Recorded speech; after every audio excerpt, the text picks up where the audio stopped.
Welcome to the Integration Station. I'm Ashley Michaud, your coach. It's all happening.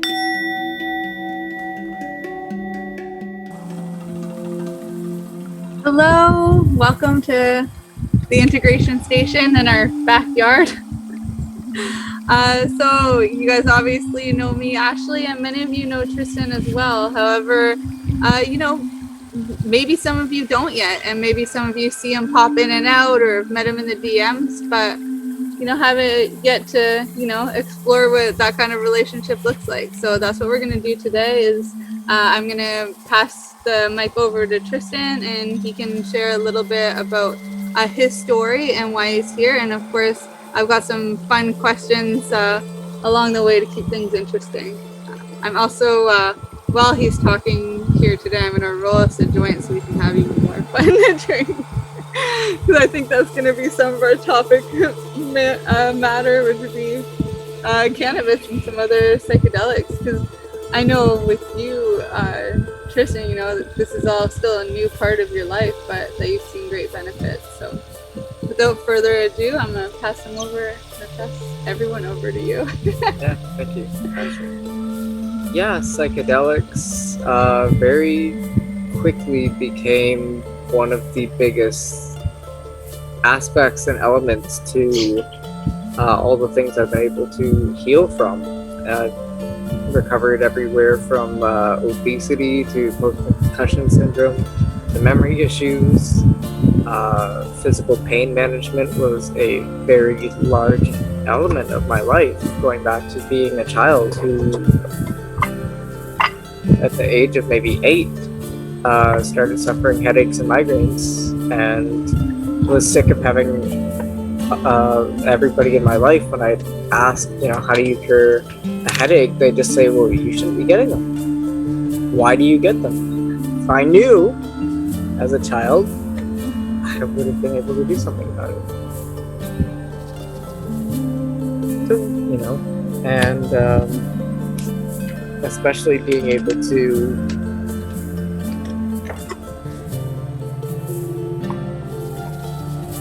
explore the different types of psychedelics and the different types of natural medicines that are out there. A great part of my life now has become researching the benefits, as well as bringing this information to people who don't know about it, or maybe you know a little bit and you don't fully understand it. Plus all the stigma too, right? Like, you were born into that generation, and I'm a turncoat. What did you call it? Turncoat. Turncoat, what's that? I switched sides. Oh, okay. I grew up being, if you smoke, if you do drugs, then your life is ruined and you're a waste of space, and society's better without you. But how funny is it that at that time, when you had those thoughts and mindsets and were growing up with that kind of reinforcement, that you were actually addicted to video games, addicted to painkillers, addicted to over-the-counter, whatever you could get your hands on? Yeah, more specifically on the painkiller front, and but also allergy meds too. Yeah, the allergy meds were big too. I remember getting really drunk in my high school. Oh, nasal sprays were one. Cough syrup was one of those ones that people even accused me. They're like, you are taking way too friggin' much of that. You're gonna kill yourself, which is definitely a true thing. I remember getting really drunk off cough syrup in my high school days. It's really dangerous. On purpose. Yeah, that's the thing. One of the best highs I think I ever had came from cough syrup, and that was by accident. I'd also mix neocitrin with whiskey, and that was like my cold remedy, and I'd swear by it. Grew up working in a bar before I was even of age. That was a big one.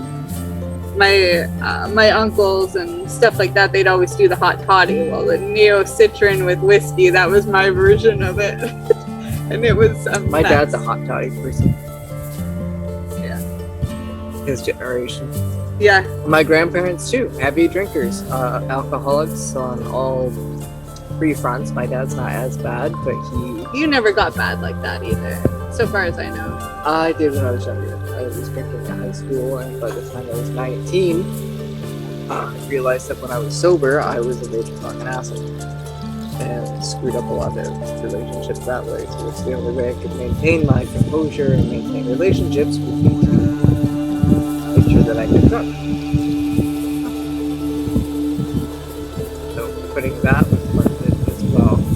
More so how my healing journey began. And to answer your question, how it feels liberating. It feels like it runs part and parcel to everything else that's going on nowadays with COVID, with politics, with climate change, with whatever the fuck else they lie to you about. And you realize, like, when you look into something as simple as Pediasure or Gatorade, when the lawsuits come out and the advertisers go, in no way, shape, or form did we ever mean to imply that these things were healthy for people. Like Coca-Cola Life actually came out and said that it wasn't us that, these people, they need to know how to read the labels, that it's not meant to drink one full Coke can, that we're not liable for these kind of issues. Pediasure is another one. It says right on the Pediasure package that it's approved by children doctors. What are they called? Pediatricians? Pediatricians. Yet when I asked Anastasia's doctor about it, she goes, well, I can't comment one way or another other than I would never give that to my child. Yeah, and I actually did a whole segment on it that you guys will get out of it at some point, because it's part of the Food Apocalypse documentary that we've been working on, and it was a whole segment on that where I looked up every single one of the ingredients, so people realize that your children are set up for failure, that all of us, we're set up for failure. Like when I remember seeing my mom like hoarding honeycombs and stuff like that, and it's like, I can't wait to get my hands on those honeycombs because if my mom wants it, of course, like I want it, and I wasn't even thinking about it. How addictive are they though? We haven't had them in years since we were kids, but you can remember the texture, the taste, it's so good. So much of that stuff, I remember too that not good for you. Yeah, I remember too that it would wreck my mouth. I remember that, like Captain Crunch, like all those ones. To be honest, I think the only cereals that I miss is that puffed one, Sugar Crisp. Literally called Sugar Crisp. Yeah, I think everybody would remember that. Because their motto is what? I don't know. You can't get enough. You can't get enough of those Sugar Crisps. You're right. Yeah. Same with Lay's. I bet you can't eat just one. Well, there's a reason why you can't eat just one. And this wasn't just our generation. This started 100 years. Yeah. Or more.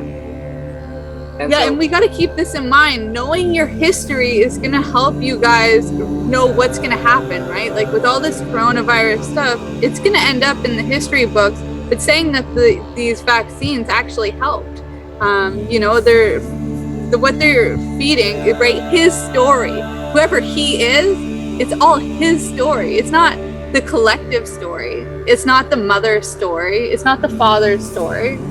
It's, his story, whoever these dominators are, and who knows if they really are men. Today's world is hard to tell, but now I'm going way off topic. A little bit, but that's part of the confusion. They want you to feel that what's good for you is bad and what's bad for you is good.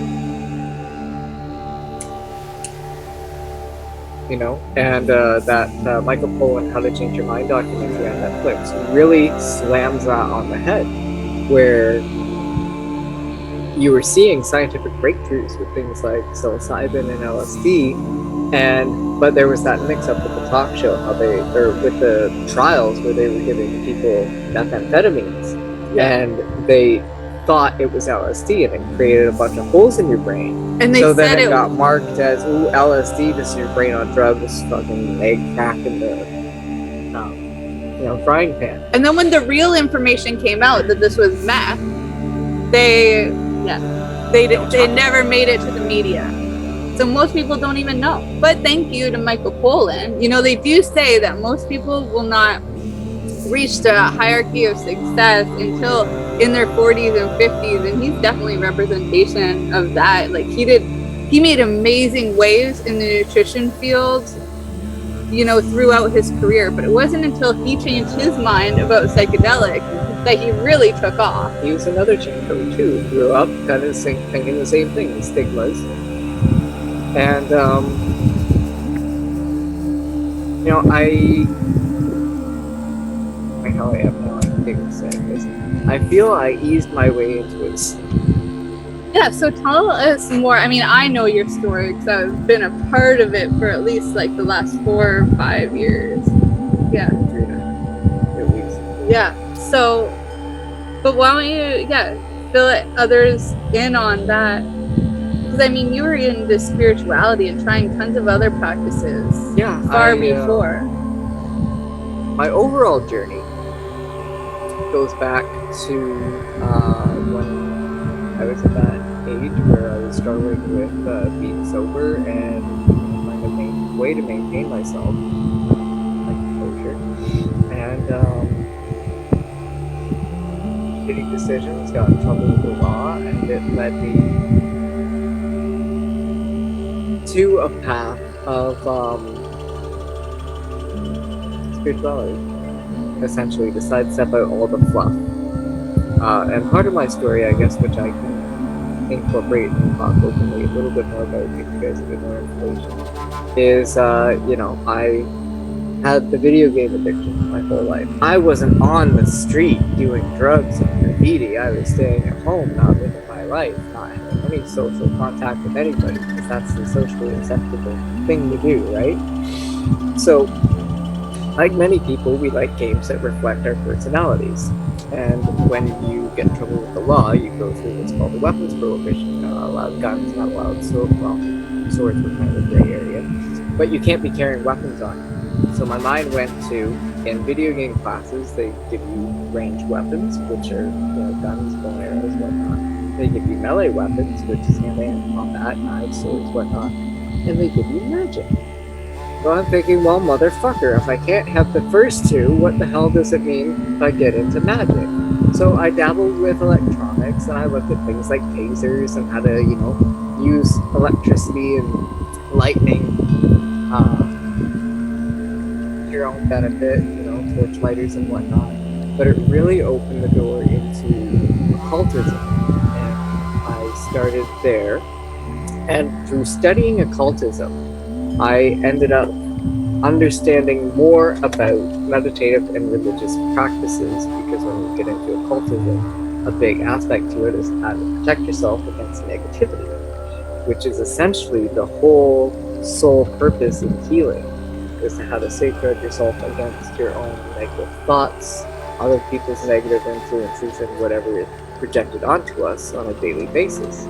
And when was the last time we turned on Netflix and didn't see a whole shitload of demonic possessions and shootings and killings and all this rage and trauma and gossip and, you know, the stuff that just makes your head hurt. It's everywhere. It is everywhere. It's on commercials too. Some of them is you're not even in control. So I began with breathing exercises and techniques, keeping myself warm in winter, cold showers, cold water therapy. You know, I feel ahead of the curve with that. I was already very integrated into those once I started seeing it go more mainstream and other people realizing the health benefits to it. Especially because, you know, like some books, like The Touching Spirit Bear, the way that it's described through Native American culture is just go jump into a pond every single morning, and that pond being cold. You know, and so it was used in a different way other than, you know, was taught through Wim Hof. And even though, like, I totally am with that, sure, get yourself a big silo and fill it up with ice or a freezer or whatever, you know, but, you know, there's other more natural ways of doing this, and it is a very long, there is a big, long history of this. If you go and touch a freshwater spring or anything like that, it's really cold water. Yeah, natural. Luna's found water. A mole or something. It looks like a mouse, but yeah, she's good. She's happy.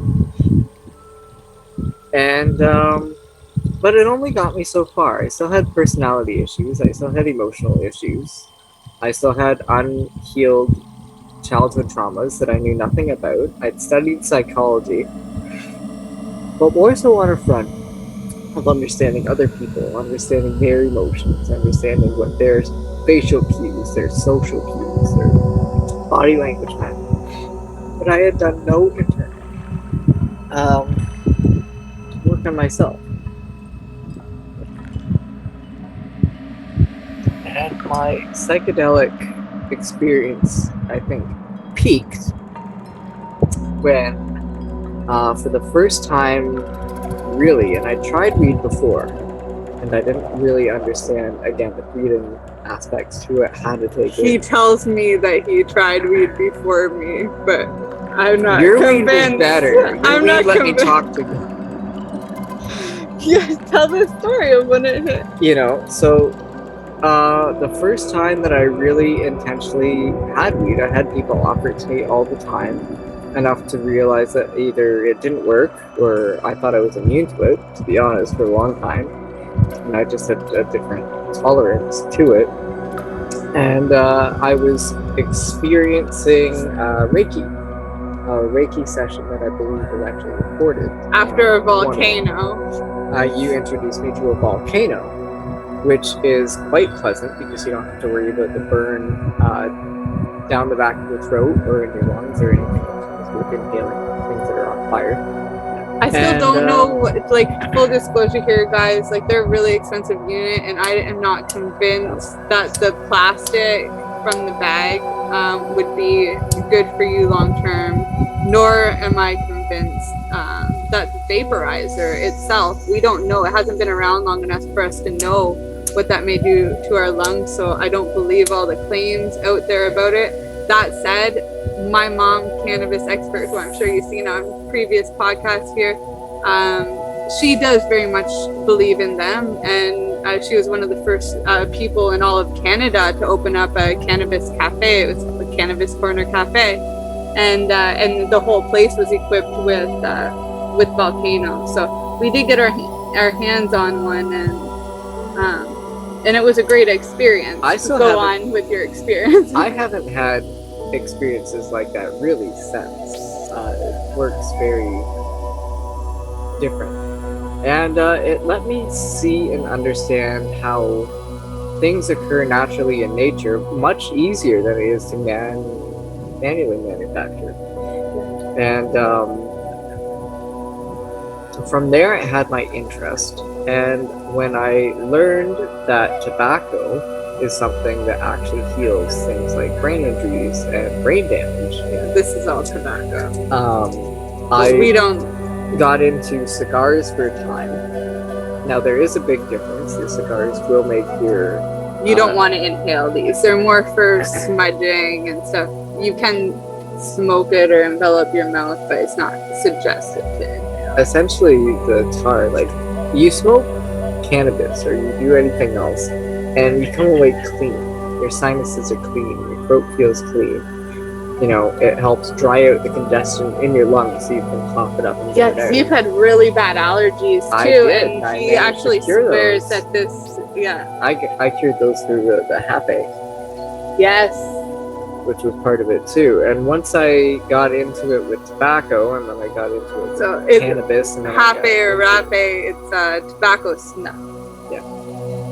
He really likes it. He really is one for the tobacco products, but I very highly doubt that you'd ever go out and buy a pack of cigarettes. No. I did it with the cigars once, but then I realized there's better ways to do it, and I didn't like how... and this one was a gift. We didn't go spend our money on that either.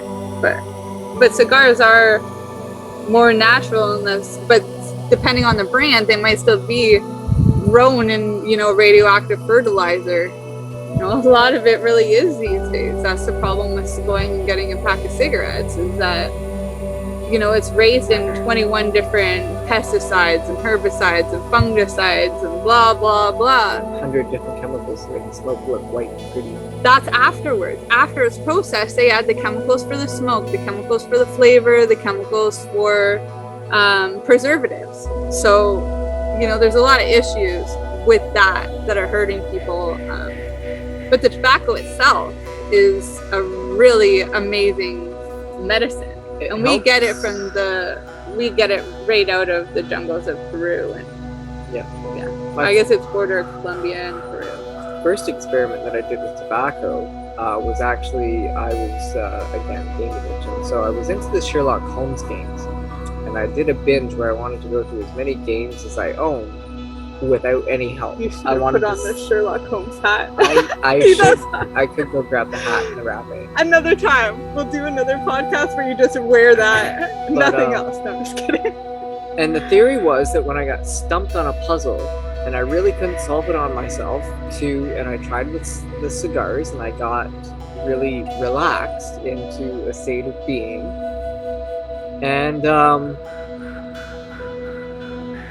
because I naturally overcomplicate things, the things with the cannabis and things with tobacco, is it relaxes you, it calms your nervous system, so you're not looking at too much at once. You can just look at what you need to look at, what's relevant, which is what I really liked about it. Cannabis is great for that, for a focus. Like if you set an intention working with cannabis, you'll go right into flow state. It's amazing. But it's also a trickster, because if you are in the drifter mindset, if you don't know who the drifter is, go read the book Outwitting the Devil by Napoleon Hill. But if you're in the drifter mindset and you smoke some cannabis, no intention, no nothing, you're gonna laze right around. You're gonna go right into that default mode network, the DMN. And that's one of the differences between the mushrooms and the cannabis too, is that the mushrooms will help you reprogram your DMN. I can't wait until you share about your mushroom experiences too. Oh, it's pretty much next storyline. Yeah. And once I got into the cannabis, Ashley introduced me, well, have you tried cannabis and mushrooms? Oh, that doesn't sound right. I'm normally not too much about mixing them. Not too much, but no. Cannabis is good with mushrooms if you're scared of mushrooms, or if you have a really bad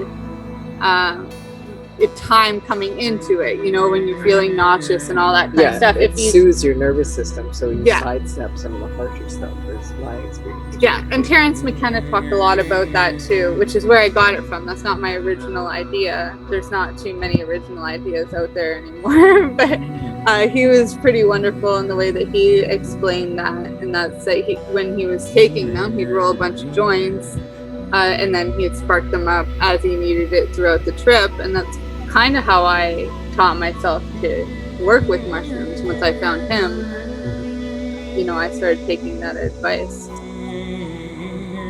Mushrooms was, I think, the biggest contributor to where I am now. I believe when I started, I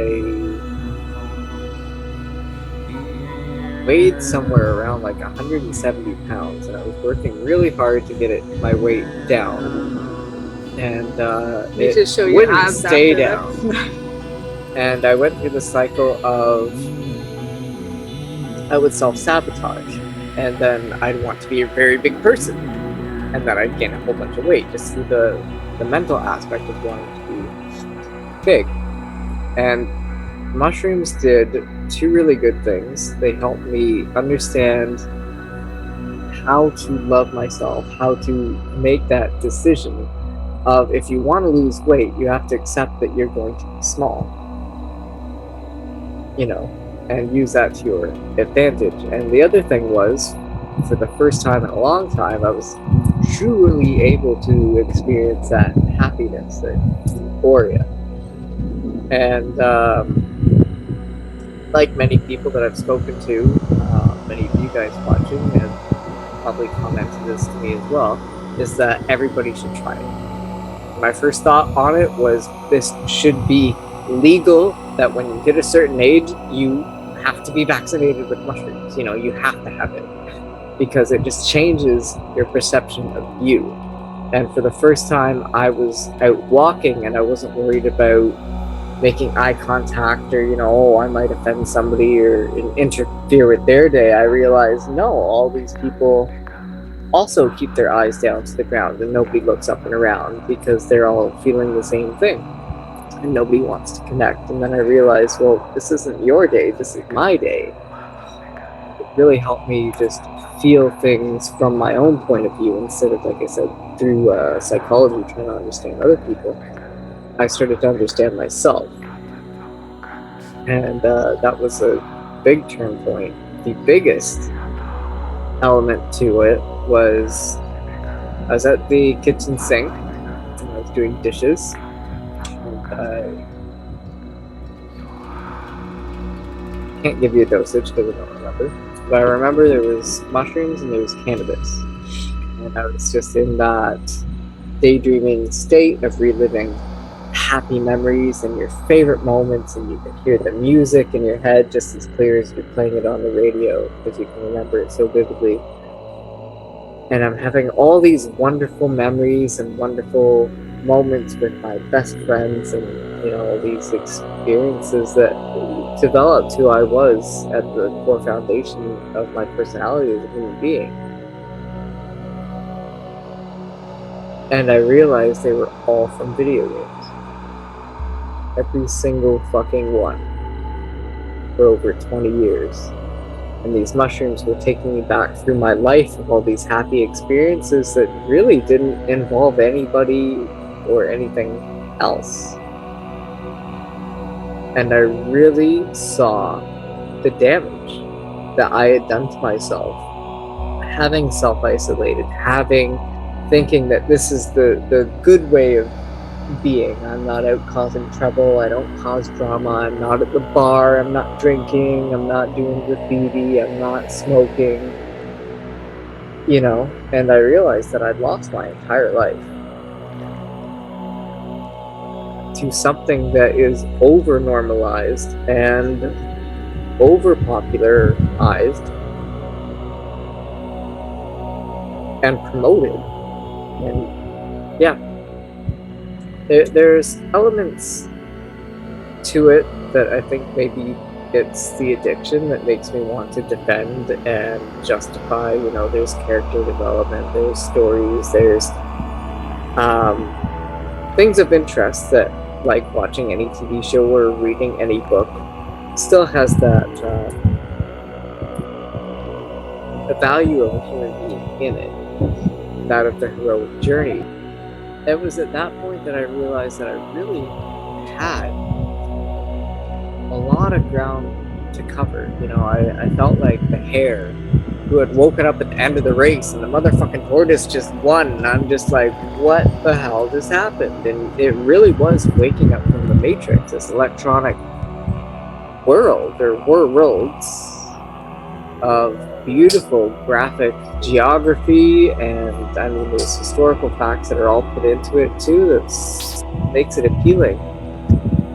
And if it's real, it still blows my mind. I lived over 22 years of nothing. And it's a harsh reality to deal with, but the fact is that I'm awake. And then I started to realize, if this is what one of the psychedelics can do, what do the others do? What happens if you couple them? What are able to be taken in unison, and what absolutely can't go anywhere near the other? So I began to do research, and I began to explore these different entheogens. And one thing that really grabbed me was the DMT and the LSD, because it really it brings the magic into the physical reality. Yes, you see the bright colors, the moving walls, the higher consciousness experience on mushrooms. Mushrooms, again, can make it difficult. The LSD makes it significantly easier. It brings you there higher, it brings you there faster. And unlike DMT, that only lasts about 10-15 minutes, if you get some good quality LSD, you're having an 8 to 12 hour DMT experience, complete with the visuals and the grass growing all around you, and you can control the hallucinations. And what I ultimately like to do is experience with Reiki those concepts. So when I'm working with DMT and I can see those visuals, I will start to do Reiki on myself, and I can see where the injuries are, and you can actually watch the shadows or the magic, or however you want to explain what it is that you're seeing, move across your skin, move through your body. And what's common on both, or I guess all of the three that I've mentioned so far, is you get this X-ray vision. You can look at people, you will see through the pigmentation of their skin, you will see their vascular system, you will see how their body works and how it functions. And this is a very powerful tool for healing. Another stunning element to it is when you look at plant life, you will see the chi, the ki, the Reiki, the energy, the flow moving up trees. You will see it flowing through the ground and into plants, and the plants will be blooming, presumably right before your eyes. Everybody will have a different experience, and not all experiences are at that level of consciousness. Sometimes it happens just from our energy shift too, though, that we just happen to be in the right place at the right time. Our energy shifts and the flower just starts to bloom when we're there, and it's really happening, and you just appreciate it in a different way. You know, it brings real magic into actual life, I think, as well as the potential of healing, or what Dr. Russell said, and that's the ultimate healing, realizing you were never sick to begin with. I think that was another big aspect to it as well, is we are conditioned to think that we're the bottom of the barrel, and then there's these other beings, there's heroes, and there's warriors, and there's angels and demons, and there's a state of being that we can achieve if only we could tap into the Super Saiyan energy, or get bitten by a vampire or a werewolf. There has to be something. Bitten by a radioactive spider. We're not there yet. We're just muggles, right? And the psychedelics make you realize that you're actually at the top of the chain when your system is clear, and when you are able to have a good night's rest, you're able to have this good nutritious food, and you know what to eat that's not going to harm you. And your body is genuinely designed possibly to live forever if we could get rid of all these toxic substances that are, being bombarded at us. I remember having a really good joke conversation with Ashley, and I kind of wanted to do this as a video edit about, tell us, have a police officer tell us how the drugs have ruined your life. Well, I quit video games. I got a real job that helps real people make a real difference in their life and health. I got into a stable relationship with a beautiful family. And everything just started going better and getting better. The dog just had to grab the dead mole, bring it into the house with the kids. And I remember the peak curiosity that I had when I was still newer. And I'd speak to people who had spoken about things like LSD, and they're like, well, it changed my perception, it changed my view, everything changed. It's like, what does that mean? And, part of being here today is to try and answer that question for other people as well.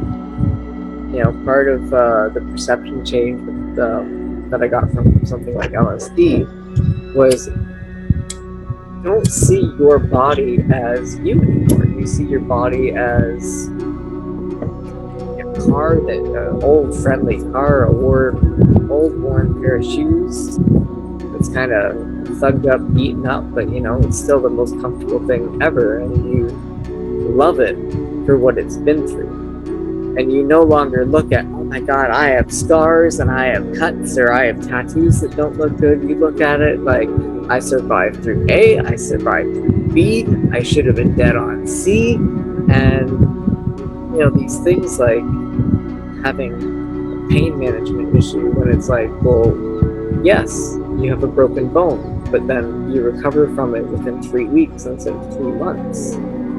It's having the appreciation that you heal faster and can just function better. I was literally bitten by a spider and almost died. The doctor said I was about 3 hours. If I would have been 3 hours late, I would have been done. They wouldn't have been able to get it out of my system. It doesn't seem like a long time, but from the time that I was bit to the time of me getting to the hospital wasn't very long either. And so just put it into perspective, now there's an ongoing joke in my family that's why Finn loves Spider-Man so much. That the power skipped through me and went right into him.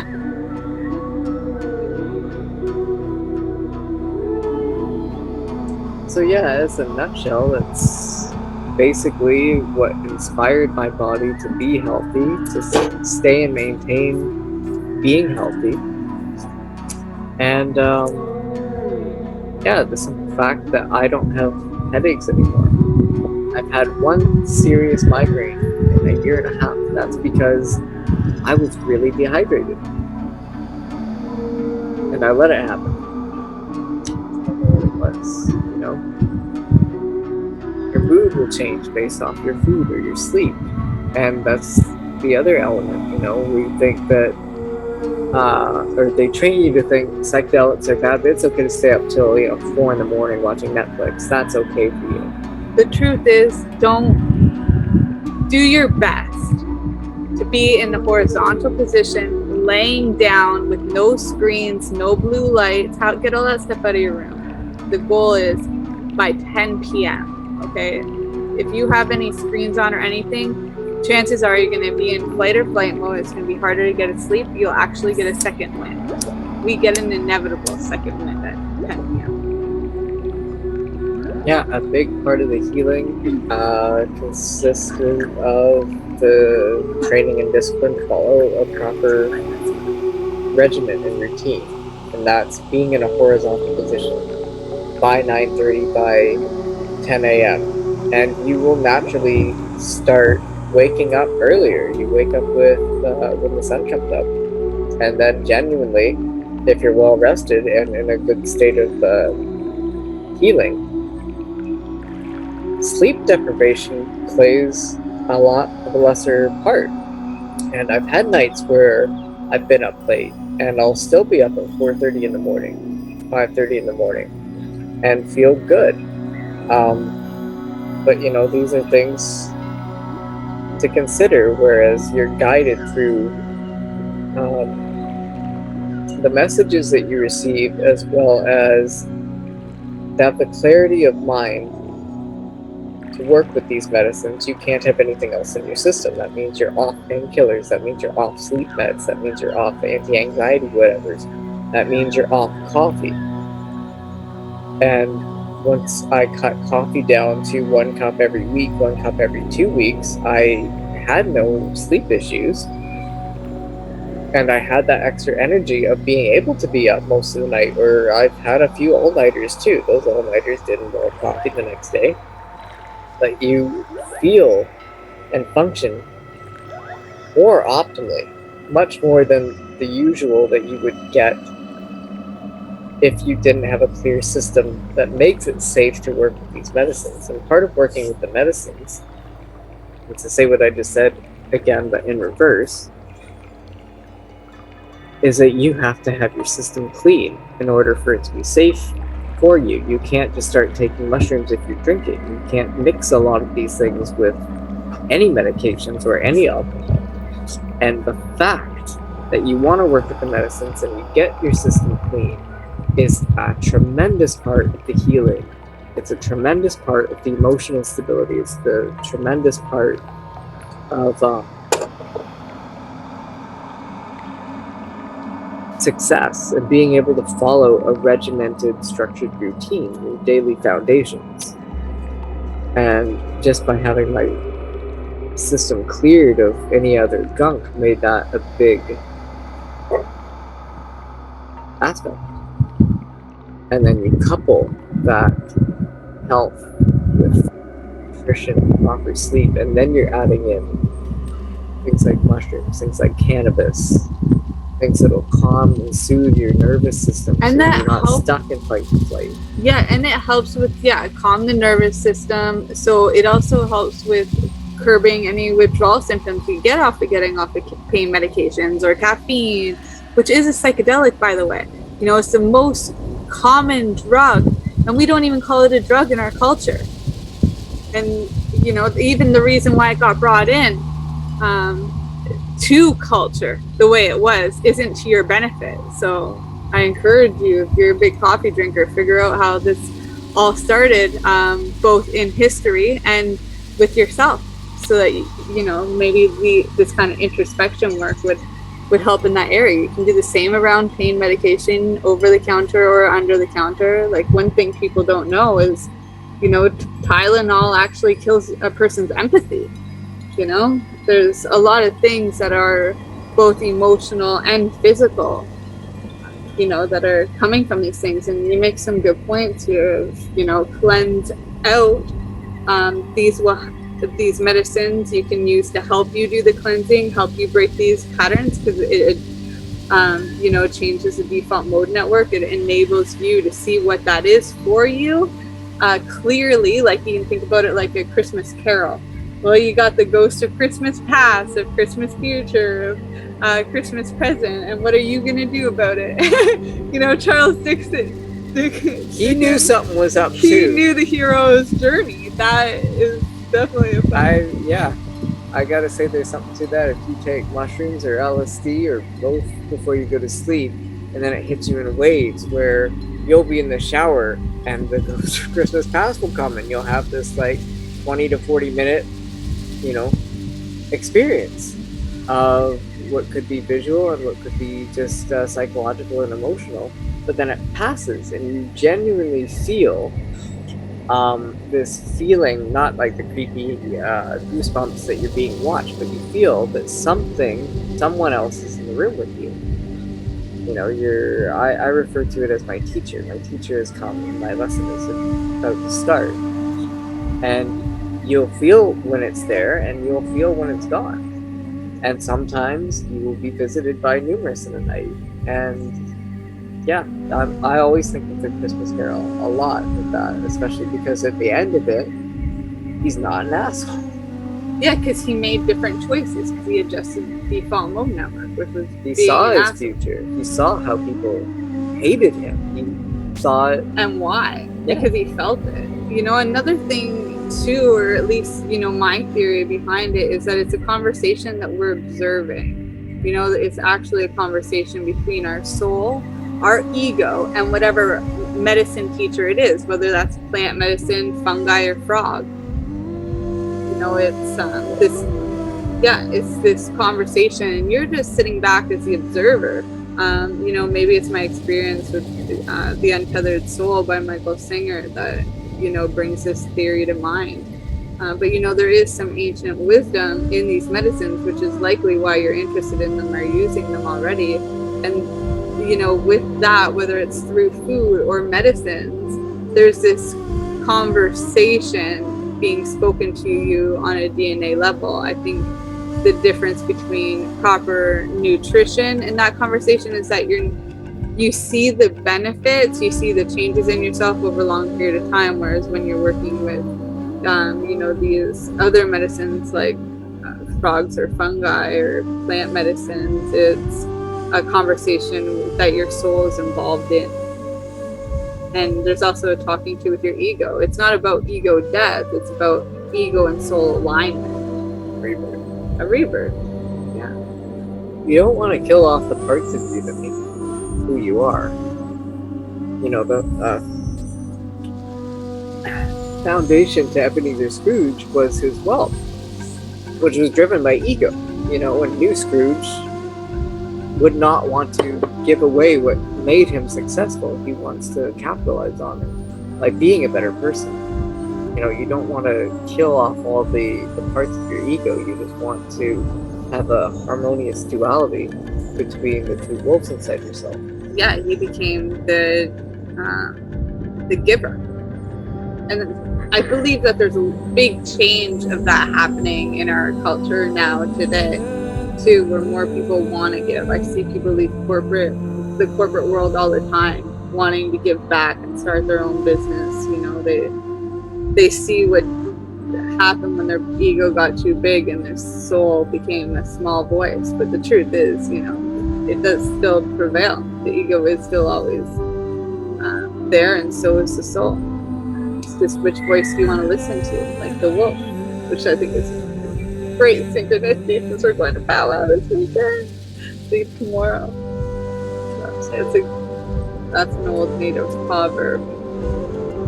Inside you resides two wolves. And the truth about psychedelics is they physically make you stronger, and the more physically able your body is to preserve itself and defend itself, the stronger your ego is going to be, because you now have an even stronger, more powerful will to live. Purpose.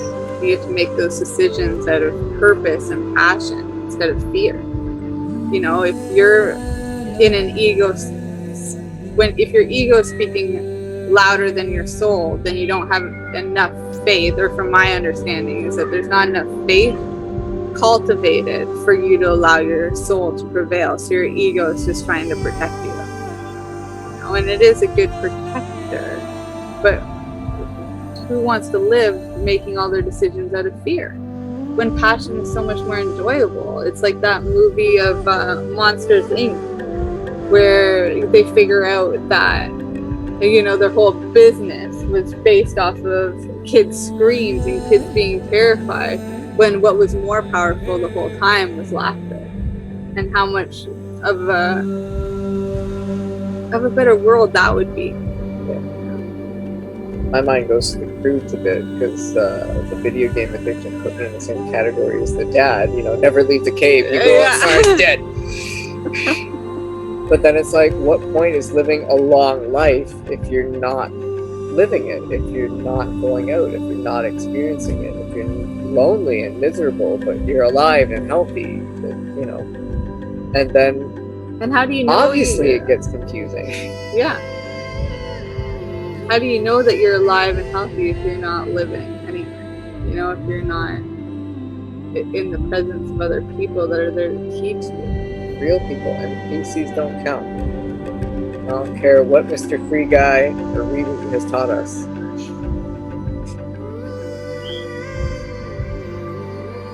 I still like the X-Men. I haven't seen those two, Free Guy or Recall, but I do like X-Men. The cerebral, you know, I always visualize myself in there every day when I get to work. Anytime that I go on to social media or the laptop to check my messages or my text messages or Signal or anything, I'm always just imagining putting on the cerebral helmet as if I'm Xavier and I'm out there, my mission, my passion, my purpose, find the other mutants and help them be the best them that they can be.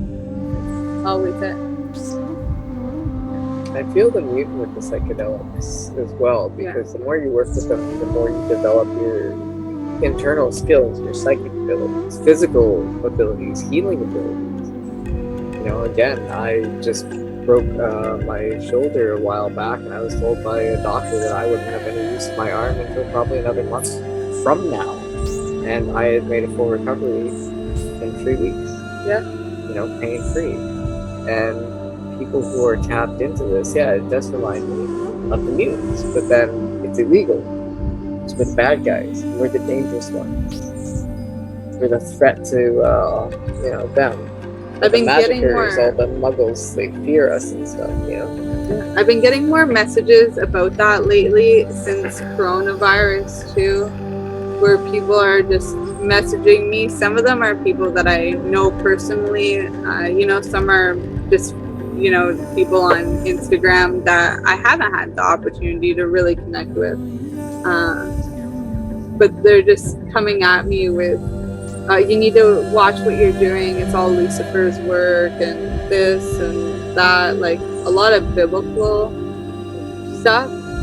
You know, when there is religions much older than, you know, Christianity, you know, and many other religions too, where mushrooms were the whole religion. You know, where Mama Nature was the base religion, these natural laws.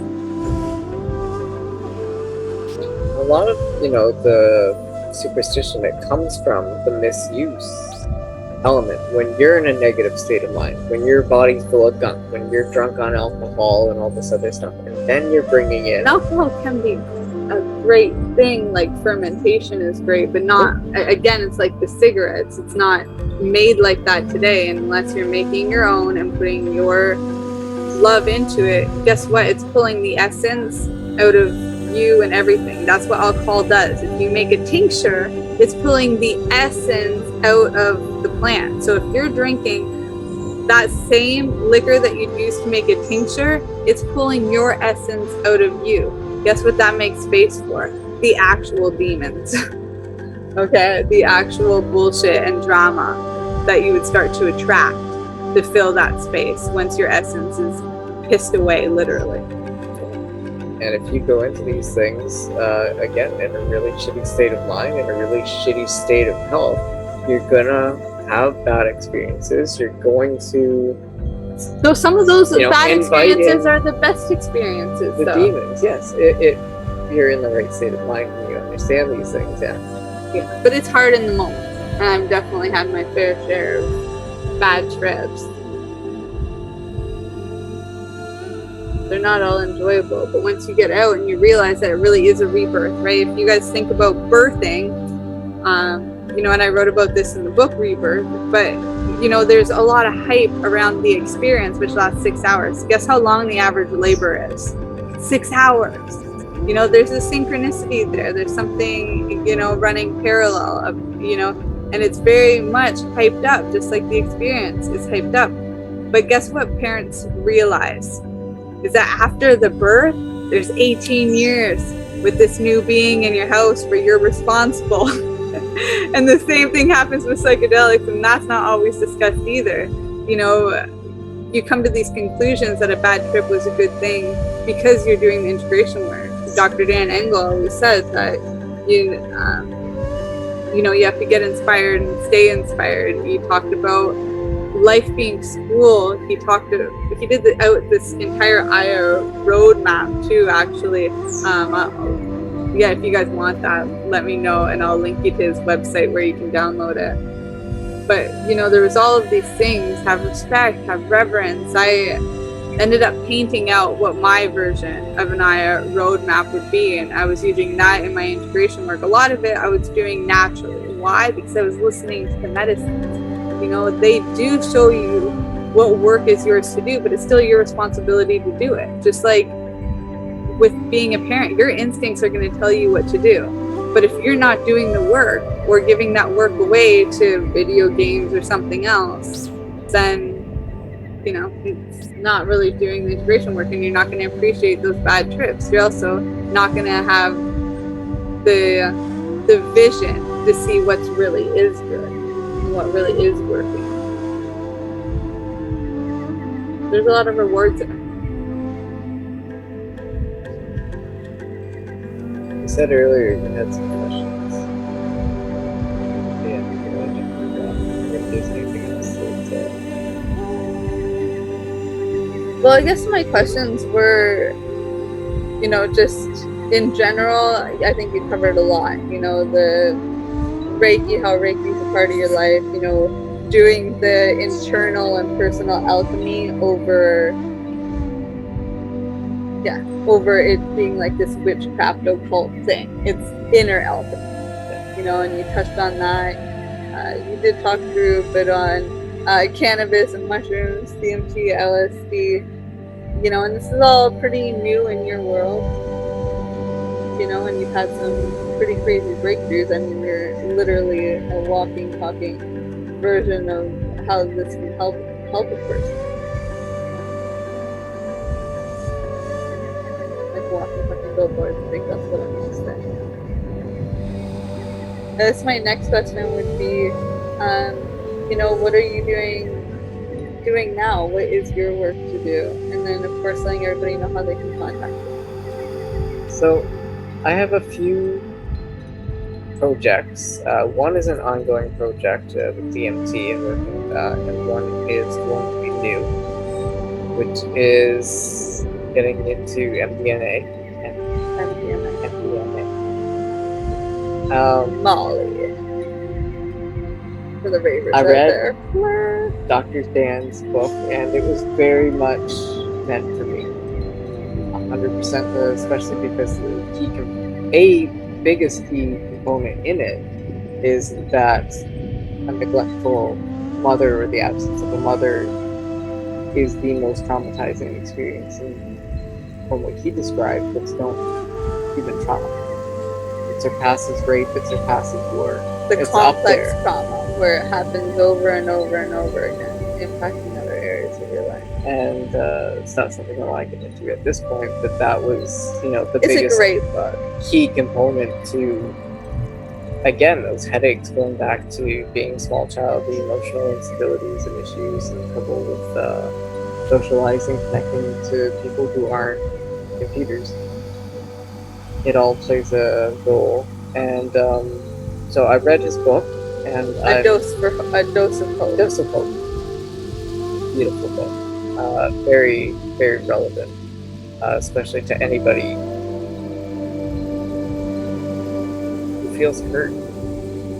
And it touches on, you don't have to have gone through a car accident or a near-death experience or a war or rape to experience these kind of traumas that quite often a lot of us have it from.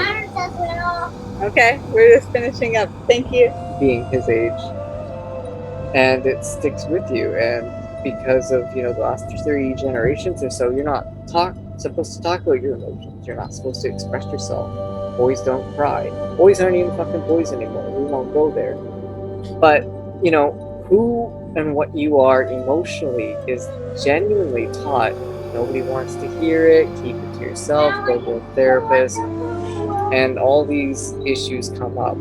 So I'm making a list of the areas that I intend to meditate on while working with MDMA,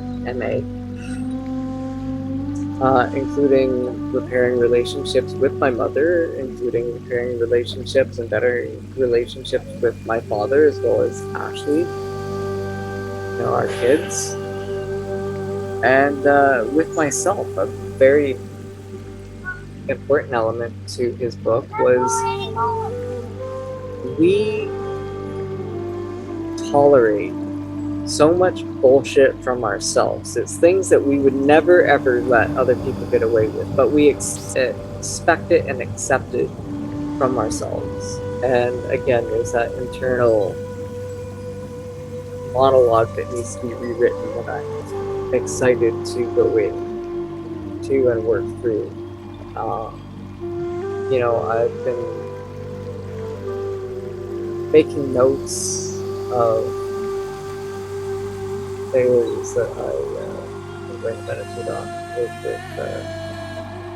with close these two, open and this one. it's very hard for me to talk about right now. One of it's been playing on my mind a lot since reading the book the last week or so, is a good friend of mine that committed suicide in school. Things that you don't let yourself feel and explore. And the takeaway from MDMA is that you're put into an emotional state where you feel safe and you are actually able to explore and relive and visualize and meditate on, re-experience these moments that have bottlenecked you your whole life. So I'm very excited, as well as somewhat fearful, to work with MDMA in the context that it's meant to be used for therapeutic uses. That's something I have coming up, as well as further exploring my research with DMT. which when I think I've answered all the questions I have, there's always one more. And when I go to answer that one, it just explodes into, well, if it can do this and it can do this, well, what else can it do? What else can I use it for? It's 100% up there with pain relief and pain management, that and cannabis.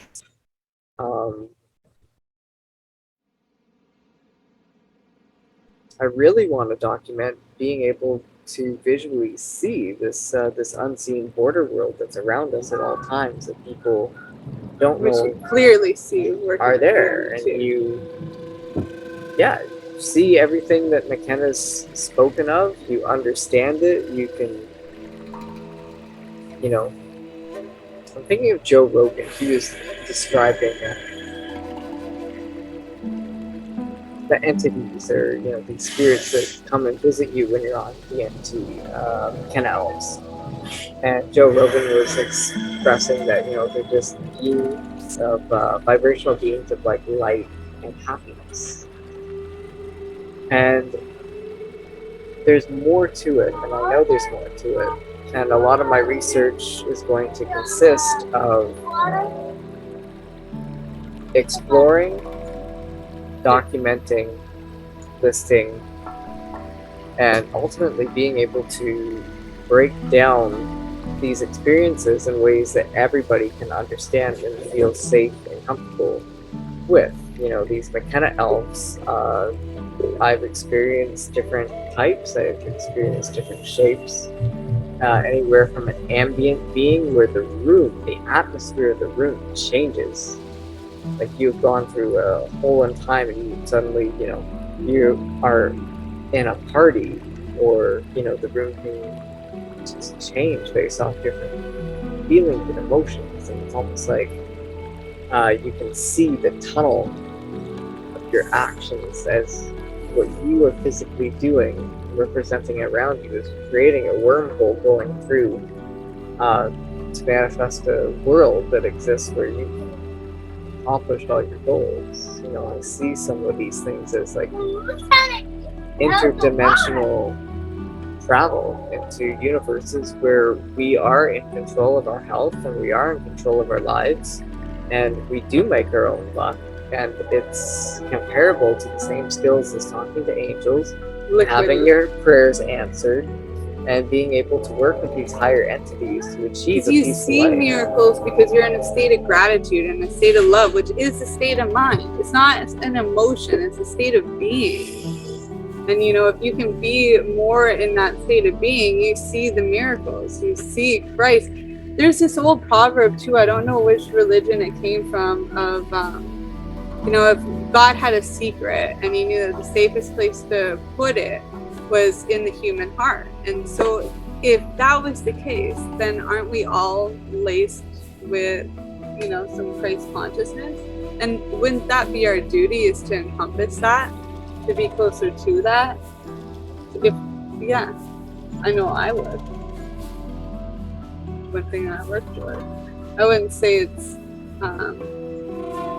maybe it's a little scary to think, oh, I'd be a divine being or anything like that. But if a piece of me is divine, then I've got more to do with my life. That means I'm here for a purpose. That means I have a duty. Why would I be given something and have anything less than respect and reverence for that? It is a gift. I think mushrooms do help with that too. It's definitely my medicine, mushrooms. I'm almost 2 decades into that journey. So it's definitely one for me. I love the entheogens, working with them, reading about them. And I have some experience with synthetics too. MDMA specifically. I spent a lot of time working with ecstasy. When I was a teenager, I wouldn't even say working with it. I was pretty reckless with it. I didn't have a lot of respect at that time. Sometimes I'd do upward of 6 pills in a day because I could get my hands on them. It wasn't hard for me. It was really easy for me, actually. I didn't have to do much of anything to get my hands on large quantities of both legal and illegal substances. And, the thing about ecstasy is that it's mixed with methamphetamines. It's mixed with also known as speed and other things. It's very much considered a bathtub drug. It's not just MDMA, but in my adult years, when I did have more respect and reverence, I did work with MDMA or Molly, and I did it both in the rave scene but also in private home therapy setting. And there is a big difference. Like the rave scene, it gave me more energy. I always purged off of it. With ecstasy too, there was a purgative effect. Definitely with Molly, I think I threw up every single time. I also drank a lot of water. I chew on gum or frankincense tears to stop any chewing or wrecking of my own mouth. Again, lots of water. But another thing that came up is when I was in the private setting working with MDMA, I purged out my demons, or what felt like it. It was like everything from my teenage years that was attached to it from before. I literally got out of my system, and once I did that, I realized that I could see auras. And I was like actually able to manipulate that a little bit, and I would get lost in a trance for long periods of time, working with that own inner alchemy. So there are some good benefits here with a lot of these things on both the synthetic and the entheogenic side. Getting pretty rained on here. This isn't just Finn with the hose. I think he ran in because of the rain, so we should probably wrap up here. But we could talk about this forever, I think. I mean, we do in our regular life, but maybe we should do it more often with our friends here. It might be okay for another moment. Do you have any questions before we go? Or anything else you want to cover? Well, I keep coming back. Like, I feel like there's more you could say about Reiki, because it just really is a big part of our life. We infuse everything with Reiki. Our kids, our home, our the smoke with the smudge, any herbal remedies that we do, any cooking that we do. Reiki's a big part of our lives. And you've kind of taken over that front. So I feel like we do it in our regular lives, but a lot of the time now, that's how Tristan's earning an income, is through Reiki. So Reiki, to me, it aligns with the psychedelics in the sense where I came to you for that first and foremost. Was more so how we started working together, because I had the pain management, because I had the internal pain that I didn't really want to talk about or admit was there. And because of the internal pain, I was always a risk taker. And the denying of the gaming addiction pain. Denial. So I would often hurt myself with my exercises. I would hurt myself through, just being reckless in general. So, which obviously didn't help with the pain management, but it was still something that I needed to address. And so I got into Reiki, as well as because it combines with that healing property of magic. If you can't have your guns and you can't have your swords, you still have your magic. Yeah. And I love that. Pretty much any video game, what makes the magic the most appealing is because you can heal just on your own. You don't need to go get a med kit. You don't need to go to the doctors. You don't need to go scavenge for whatever food. You can just, I'm healed, and go about your day. And there's something about that is very appealing. And I really like to encompass that as a healer. And Reiki, having the same element within it that the psychedelics do, is that it relaxes your nervous system to the point where your parasympathetic nervous system can release itself from being in a state of fight or flight, which causes the tension. It causes, a part of my healing journey was when I realized that a lot of tension came from my jaw when I was sleeping. I really brushed my teeth together when I was sleeping. My sleep really intense, and then it turns into, you know, relaxation techniques. And when you're in working with psychedelics, the two main focuses that you're kind of forced into using are breathing techniques and relaxation techniques, which are all perfected through things like Reiki, or, you know, some of its counterparts like Qigong, or you know, even martial arts. It has the breathing elements, it has the slow motion, it's the soothing of your body to relax itself, to feel safe enough to feel. So what is Reiki, by your understanding of it, for anybody who's never even heard the word? I mean, I'm sure most of you guys do, but some of you just come because of the medicines and have no idea all of the integration tools that, you know, are part of our lives and that are there that, you know, we have yet to even experiment with. Yeah. You know, there's a lot available to us. My basic understanding of Reiki is that within your body you have this tree root structure of your nervous system, your blood vessels, and there are major branches. Like if you think of the palm of your hand, and then you have the vessels, you know, you have these major areas of arteries that all flow together and then expand off into different areas, like your vital organs. These are your chakras. And by stimulating areas of your body, your wrist, your major arteries and veins, is a physical representation body. So to me, I like to give it a more tangible point of view. People do think it is just energy, and it is just very hard for them to visualize that and understand it.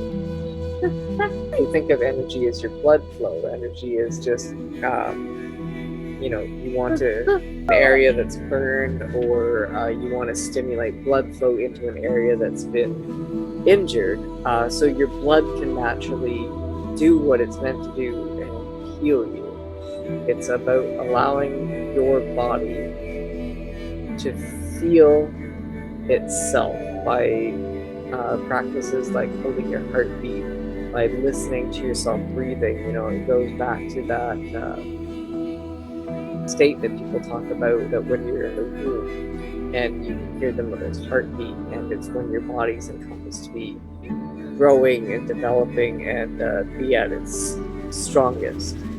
And by stimulating those memories in your body, by mimicking those responses through touch, through energy, through sound waves, it really just lets your body know that it's safe to do its own thing.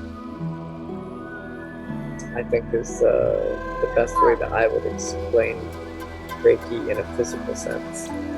So how can, you know, if anybody wants to hear more about Reiki or see some of the work that you're doing, you know, how would they do that?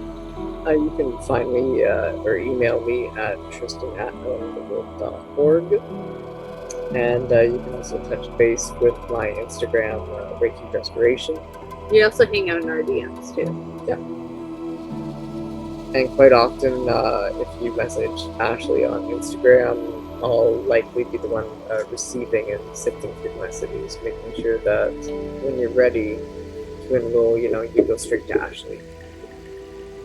And more so for the people who are fans and want to touch base, you know, you're in the space and you're new to it, you're getting your feet wet, you know, we invite you into our Signal group, and it's a really great place to ask questions, get curious, find the answers you're looking for. Get peer-to-peer support, also, you know, professional support. You know, there are more professionals than me out there, and I love collaboration over competition. So we actually set up a network for professionals to network with other professionals, but also so that anybody who's interested in these medicines has access to the professionals and be able to get their questions answered or whatever else that they need.